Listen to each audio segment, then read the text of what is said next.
ក្មួយស្រីទីតាំងហ្នឹងដែលជន់ល្មើសដែលទៅតែស្គាល់ប្អូនស្រីបានមួយថ្ងៃហ្នឹងក៏លបួងប្អូនមកទីតាំងហ្នឹងបងប្អូនហ្នឹងហើយពូអូអញ្ចឹងលបួងមកដល់ទីតាំងគុំស្មៅហ្នឹងវានិយាយយ៉ាងម៉េចមុននឹងធ្វើសកម្មភាពលោកមួយវានិយាយថាចេះមកអង្គុយលេងមកអត់ធ្វើអីទេហើយខ្ញុំក៏មកអង្គុយហើយដល់ពេលខ្ញុំមកអង្គុយគេចាប់ថោកខ្ញុំថាចេះធ្វើអីហ្នឹងឈួតមែនហ្នឹងហើយថាចេះអូនឯងអត់ស្លាញ់បងទេមែនហើយខ្ញុំក៏អត់មកអីទៅគេក៏ចាប់បន្ទប់ខ្ញុំហើយគេរំលោភខ្ញុំហ្មងហើយថាណៃព្រមទៅចាំបងចាំអូនឯងហើយខ្ញុំអត់ព្រមខ្ញុំហូតទៅរកអីគេជួយចោលស្បែកជើងចោលអីអស់ដើម្បីគេជួយហ្នឹងចាហ្នឹងស្បែកជើងមួយឯងមួយនេះពូស្បែកជើងនេះអូហ្នឹងឡើងដល់ហេតុហ្នឹងនេះស្បែកជើងមកជាហៀងនោះស្បែកជើងមកជាហៀងតែនេះមួយណាព្រោះឲ្យភ័យពេកក្រោយពីត្រូវបានវារំលោភបានសម្រាប់រួចហ្នឹងក៏រត់ទៅស្រែកហៅអ្នកភូមិជួយទៅចាពូពេលអ្នកភូមិគាត់បានមកជួយក្មួយជន់ល្មើសរត់គេចខ្លួនបាត់ទៅហ្នឹងហើយពូមុនពេលដែលស្ត្រីខាងលើគាត់រត់ស្រែកទៅឲ្យបងឯងជួយហ្នឹងបងអាចប្រាប់បន្តិចបានមុនពេលហ្នឹងបងឯងឃើញយ៉ាងម៉េចទៅទស្សនវិជ្ជាពេលដែលគាត់រត់ទៅស្រែកឲ្យអ្នកភូមិជួយហ្នឹងអត់ទេបងខ្ញុំនៅជិតជុំបងប្អូនខ្ញុំនៅបន្ទប់ពេលហើយខ្ញុំឮសំឡេងយំសំឡេងអីខ្ញុំក៏ចេញមកមើលទៅពេលហើយឃើញអើនៅមុខបន្ទប់ខ្ញុំដែរហើយខ្ញុំក៏មកសួរទៅដល់ពេលហើយថាមានគេចាប់មកលោកអូចឹងទៅក៏តាក់តងទូរស័ព្ទទៅបងទៅបាទដំបូងហ្នឹងបងអូនឃើញក្មេងស្រីរងគ្រោះហ្នឹងក្រោយពីត្រូវបានជន់ដៃដល់ធ្វើសកម្មភាពរំលោភរួចហ្នឹងគាត់រត់ទៅស្រែកឲ្យពួកបងឯងជួយយ៉ាងម៉េចដែរបងពេលហ្នឹងខ្ញុំទៅមកពីក្រៅដល់បងខ្ញុំចូលក្នុងបន្ទប់ដល់ពេលអញ្ចឹងទៅខ្ញុំចូលដល់ក្នុងបន្ទប់រៀបគេតែឮសំឡេងគាត់យំស្រែកដល់ពេលទៅខ្ញុំក៏ចេញមកមើលទៅគាត់ប្រាប់ថាមានគេចាប់មលោកគាត់ចឹងបងដល់ពេលហ្នឹងទៅគាត់យំរហូតដល់ពេលហ្នឹងទៅពួកខ្ញុំក៏ទេទៅខាងពួកបងហើយក៏តាក់ទងទៅខាងប៉ូលីសចឹងបងបាទអញ្ចឹងបងឯងសំណពោទៅខាងសមត្ថកិច្ចដើម្បីលោកជួយស្វែងរកនៅជនដៃដល់ដែលធ្វើសកម្មភាពរំលោភក្មេងស្រីរងគ្រោះទេបងមានបងឲ្យគាត់តាមរកជនដៃដល់ចឹងហ្នឹងគេថាចាញ់ថាចែកគាត់ក្មេងគាត់ទៅដល់ប្រហែល10 16 17ឆ្នាំអូចាំមានអាយុ15 16 17ទេហ្នឹងឮគាត់ប្រាប់មិនថាក្នុង15 16ហ្នឹងបងតើមុនពេលដែលគេរំលោភប្អូនហ្នឹងមិនបានត្រូវបានប្អូនមិនបានទៅគេលបួងយ៉ាងម៉េចទៅរំលោភនៅគុំព្រៃហ្នឹងបានបងពីដំបូងខ្ញុំនៅក្នុងបន្ទប់ធម្មតាទេតែគេឆាតមកខ្ញុំថាអូនឯងចេញមកជួបបងមកហើយបន្ទាប់មកក៏ខ្ញុំចេញដំបូងខ្ញុំថាអត់ចង់ចេញទេព្រោះខ្ញុំកុហកថានៅមួយម៉ាក់នៅមួយមិត្តភ័ក្ដិចឹងណាពេលទៅគេហៅច្រើនដងពេកក៏ខ្ញុំចេញមកហើយគេឲ្យខ្ញុំទៅគុំព្រៃដល់ពេលគេនាំខ្ញុំទៅកន្លែងស្ងាត់ហើយកន្លែងនៅងឹតណាបន្ទាប់មកមានម៉ូតូជិះមកទៅគាត់ថាអូលាក់ពួនយ៉ាត់គេឃើញដល់ពេលទៅខ្ញុំអត់ដឹងមិនដែរលាក់ពួនតាមគេដល់ពេលគេថាអូនឯងមកអង្គុយនេះមកចាំបងលេងមួយណែងដល់ពេលខ្ញុំទៅអង្គុយទៅគេចាប់ខ្ញុំអ្នករំលោភហ្នឹងត្រូវអីជាមួយនឹងប្អូនឯងបានតែប្អូនឯងទុកចិត្តជាសង្សារឬក៏ជាមនុស្សដែលស្គាល់គ្នាបងមនុស្សស្គាល់គ្នាហើយជាមិត្តរួមការងារស្គាល់គ្នាប្រហែលខែប្រហែលឆ្នាំហើយបងបានប្រហែលមួយថ្ងៃអ្នករំលោភហ្នឹងឈ្មោះអីដែរបងខ្ញុំអត់ដឹងអត់ដែរស្គាល់ឈ្មោះហ៎ចុំស្គាល់បានមួយថ្ងៃទុកចិត្តទៅគុំព្រៃមួយគេហ្មងគេណាត់ទៅគុំព្រៃមួយគេហ្មងអត់ទេខ្ញុំដំបងថាអត់មកទេតែគេពពួរខ្ញុំខ្លាំងពេកខ្ញុំក៏ដើរមកស្មានតែគេនិយាយរឿងការងារនិយាយការងារអីនៅក្នុងគុំព្រៃហ្នឹងបងខ្ញុំអត់ដឹងស្មានតែនិយាយនៅមុខហ្នឹងតែគេហៅខ្ញុំទៅកន្លែងនោះឥឡូវជំរាបសួរលោកអធិការខណ្ឌកបូលបាទជំរាបសួរបាទលោកអធិការខណ្ឌកបូលលោកជួយឲ្យមន្ត្រីប៉ូលីសនៅសកាត់ភ្លើងឆេតតែគាត់មកទីតាំងតំបន់សេដ្ឋកិច្ចពិសេសតិចមកដោយសារតែមានក្មេងស្រីអាយុ15ឆ្នាំម្នាក់ហ្នឹងត្រូវបានគេចាប់លោកគាត់នៅក្នុងគុំព្រៃលោកអធិការបាទអីខ្ញុំចង់ត្រាស់គុំឥឡូវណាអរគុណណាបាទជួយឲ្យមកតិចមកដោយសារតែជនល្មើសហ្នឹងគឺអ្នកធ្វើការនៅក្នុងក្រុមហ៊ុនមួយគ្នាទេលោកអធិការចាំរកទៅថយគាត់អត់អីអរគុណណាបាទចឹងអរគុណលោកអធិការមែនទែនសង្ឃឹមថាលោកអធិការនឹងជួយរកយុត្តិធម៌គាត់ដោយសារគាត់ឲ្យស្បែកជើងនៅកន្លែងកើតហេតុឡើយទេលោកអធិការហើយក្មេងស្រីរងគ្រោះគឺគាត់នៅក្បែរខ្ញុំនឹងលោកអធិការបាទអរគុណបាទជួយតិចទៅលោកអធិការអរគុណបាទនេះគឺជាការបញ្ជាក់របស់លោកអធិការខណ្ឌកបូលគឺលោកហុងពិសិដ្ឋបាទដែលលោកបានបញ្ជាក់តាមរយៈព័ត៌មានរបស់ខ្ញុំតតែម្ដងក្រោយពីគាត់ទទួលដំណឹងរបស់ខ្ញុំហើយបងអូនបានស្ដាប់ឮណាបងអូនណាទីទៀតនេះលោកអធិការខណ្ឌកបូលគាត់ចុះមកផ្ទាល់ដឹកនាំកម្លាំងផ្ទាល់តែម្ដងហើយបងអូនសហការជាមួយនឹងលោកអធិការដើម្បីទៅចាប់ជនដៃដល់ដែលល្មើសក្នុងការរំលោភបងអូនហ្នឹងណាបងអូនណាចឹងបងមានអីសំណពរទៅសមត្ថកិច្ចដើម្បីឲ្យលោកតាមស្វែងរកនៅជនដៃដល់ដែលធ្វើការរំលោភបងអូនហ្នឹងបងសូមបងសមត្ថកិច្ចជួយរកយុត្តិធម៌ខ្ញុំផងនឹងតាមចាប់ជនល្មើសដែលបានរំលោភខ្ញុំបាទអរគុណច្រើនណាបងអូនណាថ្នាំដុសធ្មេញយឺនសិនម៉ាក់អ៊ីជួយកម្ចាត់ក្លិនមាត់មិនល្អជួយបំបត្តិរលាកនិងស្រាលស្រាញតាមអញ្ចាញធ្មេញព្រមទាំងមានអារម្មណ៍ស្រឡះក្នុងមាត់ក្រោយពេលប្រើប្រាស់មួយទៀតត្រឹមតែ 20000 រៀលប៉ុណ្ណោះអាចប្រើប្រាស់បានទៅដល់3ខែ Promotion LG Happy New Year Sale 2026សំណាងឆ្នាំថ្មីពី ម៉ាក LG រាល់ការទិញគ្រឿងអេឡិចត្រូនិកម៉ាក LG ពីក្រុមហ៊ុន Sun Simeco នឹងទទួលបានការបញ្ចុះតម្លៃរហូតដល់ 26% ភ្លាមកាន់តែពិសេសទិញផលិតផលម៉ាក LG មានការបញ្ចុះតម្លៃរហូតដល់$500និងទទួលបានកាដូហ្វ្រីជាច្រើនមុខបន្ថែមទៀត Promotion នេះចាប់ផ្ដើមពីថ្ងៃទី5ដល់ថ្ងៃទី24ខែមករាឆ្នាំ2026នេះតែប៉ុណ្ណោះជាលើកដំបូងកាហ្វេ 4 in 1 មាននៅស្រុកខ្មែរផលិតដោយក្រុមហ៊ុនកាហ្វេធម្មជាតិ Sinvayu ធានាទាំងគុណភាពនិងតម្លៃថោកត្រឹមតែ1000រៀលក្នុងមួយកញ្ចប់និងមានតែមួយគត់នៅកម្ពុជា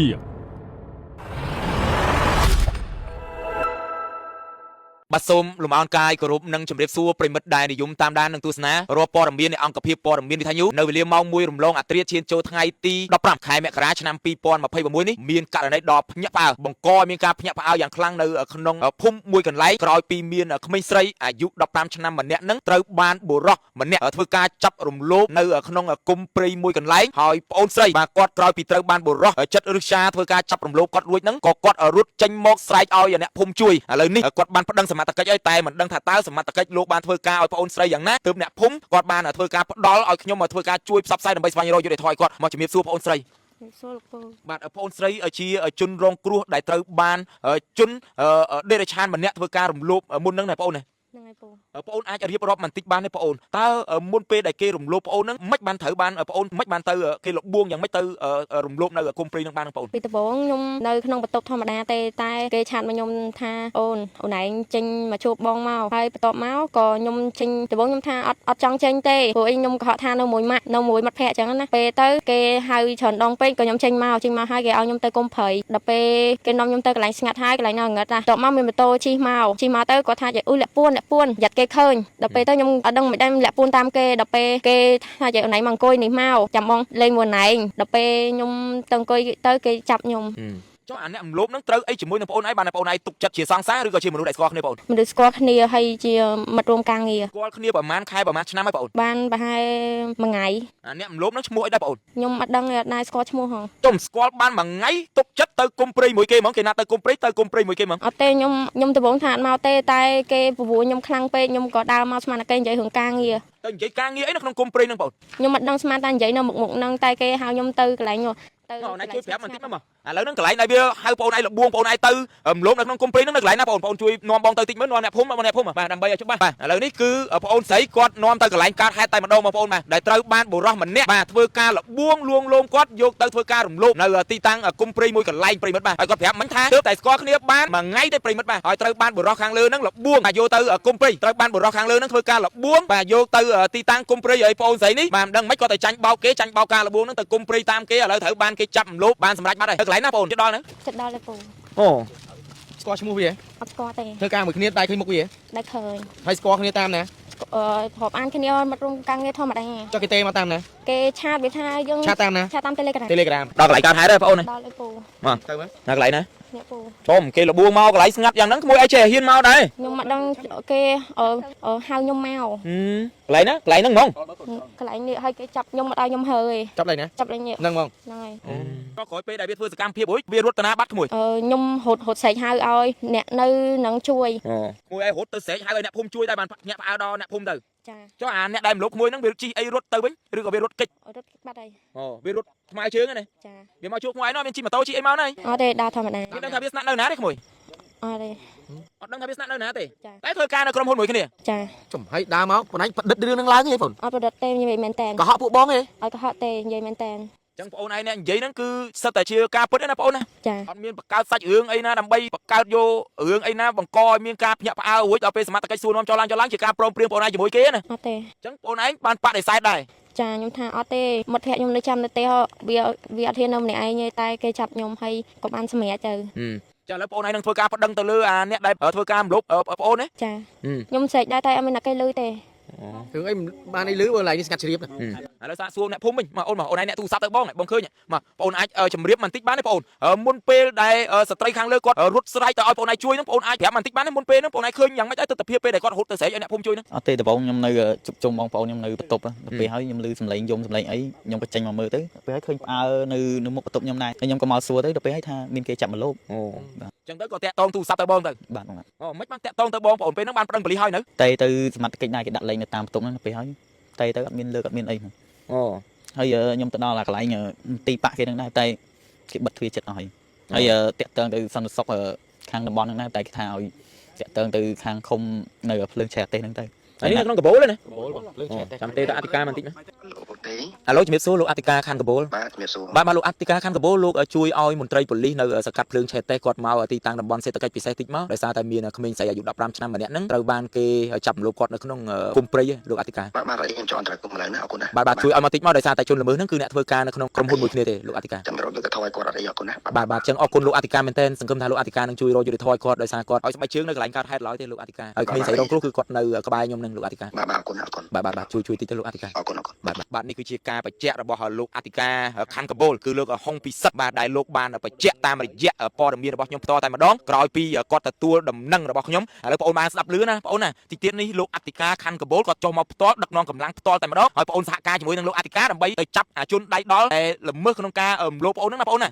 ចាពូ អូចឹងបងអូនបានស្ដាប់ឮណាចឹងបងអូនមានអីសំណូមពរទៅសមត្ថកិច្ចដើម្បីឲ្យលោកតាមស្វែងរកនៅជនដៃដល់ដែលធ្វើការរំលោភបងអូនហ្នឹងបងអូន សូមបងសមត្ថកិច្ចជួយរកយុត្តិធម៌ខ្ញុំផងនឹងតាមចាប់ជនល្មើសដែលបានរំលោភខ្ញុំ បាទអរគុណច្រើនណាបងអូនណាបាទនេះគឺជាការអំពាវនាវរបស់បងអូនស្រីគ្នាភ័យចឹងតែខ្ញុំចេះតែជួយប្រាប់បងអូនដើម្បីឲ្យបងអូនសំណុំពរទៅខាងសមត្ថកិច្ចឥឡូវនេះបងអូនស្រីគាត់បានសំណុំពរទៅខាងសមត្ថកិច្ចមេត្តាជួយតាមចាប់នៅជនល្មើសដែលបានប្រព្រឹត្តបាទចាប់រំលោភបងអូននៅទីតាំងក្នុងគុំព្រៃបាទដែលទើបតែស្គាល់គ្នាមួយថ្ងៃហ្នឹងបងប្អូនបាទក៏លបួងបងអូនស្រីមកគុំព្រៃហើយធ្វើការរំលោភគ្នាបាទគ្នាភ័យណាបងប្អូនបាទរត់បាទក្រោយពីត្រូវជនល្មើសរំលោភរួចហ្នឹងគឺធ្វើការរត់ចោលស្បែកជើងអស់ហើយប្រិមិត្តបាទហើយរំលោភគឺរំលោភនៅទីតាំងនឹងផ្ទាល់តែម្ដងបងប្អូនបាទអាណិតគ្នាណាបាទប្រិមិត្តនេះជាទីតាំងគុំស្មៅដែលជនល្មើសបាទបានធ្វើការលបួងបងអូនស្រីបាទដើម្បីយកមកធ្វើការរំលោភនៅចំណុចទីតាំងកន្លែងកើតហេតុនេះផ្ទាល់តែម្ដងប្រិមិត្តបានឃើញនេះគឺជាស្បែកជើងមួយចំហៀងរបស់បងអូនស្រីដែលជាជនរងគ្រោះហើយនេះជាស្បែកជើងមួយចំហៀងទៀតបាទដែលត្រូវបានជនល្មើសធ្វើការរំលោភបងអូនស្រីនៅកន្លែងហ្នឹងបានសម្រេចរួចបងអូនស្រីគាត់ក៏ភ័យស្លន់សោ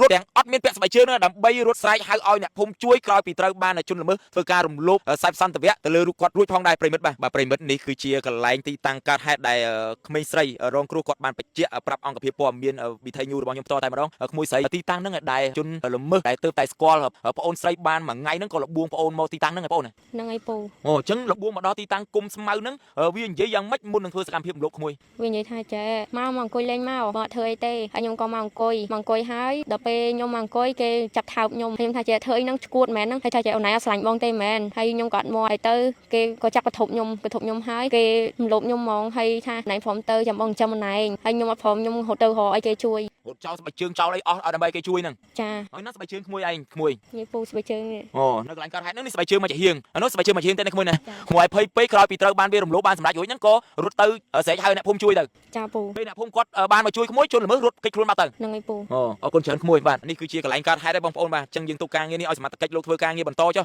នៅពេលដែលដំបូងហ្នឹងបងអូនឃើញក្មេងស្រីរងគ្រោះហ្នឹងក្រោយពីត្រូវបានជនដៃដល់ធ្វើសកម្មភាពរំលោភរួចហ្នឹងគាត់រត់ទៅស្រែកឲ្យពួកបងឯងជួយយ៉ាងម៉េចដែរបងអូន ពេលហ្នឹងខ្ញុំទៅមកពីក្រៅដែរបងខ្ញុំចូលក្នុងបន្ទប់ដល់ពេលអញ្ចឹងទៅខ្ញុំចូលដល់ក្នុងបន្ទប់រៀបគេងតែឮសំឡេងគាត់យំស្រែកដល់ពេលទៅខ្ញុំក៏ចេញមកមើលទៅគាត់ប្រាប់ថាមានគេចាប់ដណ្ដូលគាត់ចឹងណាបង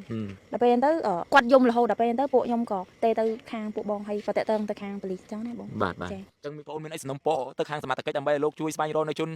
ដៃដល់ដែលធ្វើសកម្មភាពរំលោភក្មេងស្រីរងគ្រោះហ្នឹងទេបងអូន មានបងឲ្យគាត់តាមរកជនដៃដល់ចឹងណាបងដោយសារតែចង់និយាយថាចេះគាត់ក្មេងគាត់ទៅតាប្រហែល10ហ្នឹង16 17ឆ្នាំហ្នឹងបង អូអញ្ចឹងមានអាយុ15 16 17ទេណា ហ្នឹងឮគាត់ប្រាប់មិញថាខ្ទង់15 16ហ្នឹងបង អូបាទអរគុណច្រើនបងអូនអរគុណបាទយើងទុកការងារនេះឲ្យសមត្ថកិច្ចគាត់ស្រាវជ្រាវបន្តចុះប្រិមិត្តបាទប្រិមិត្តក្រោយពីខ្ញុំបានផ្ដល់ព័ត៌មានទៅលោកអធិការខណ្ឌកាបូលរួចឥឡូវនេះយើងបានឃើញលោកបានបញ្ជាកម្លាំងប៉ូលីសនៃសកាត់ភ្លើងឆេតទេដើម្បីចុះមកធ្វើការអន្តរាគមន៍ក្នុងការចុះមកធ្វើការសួរនាំទៅលើ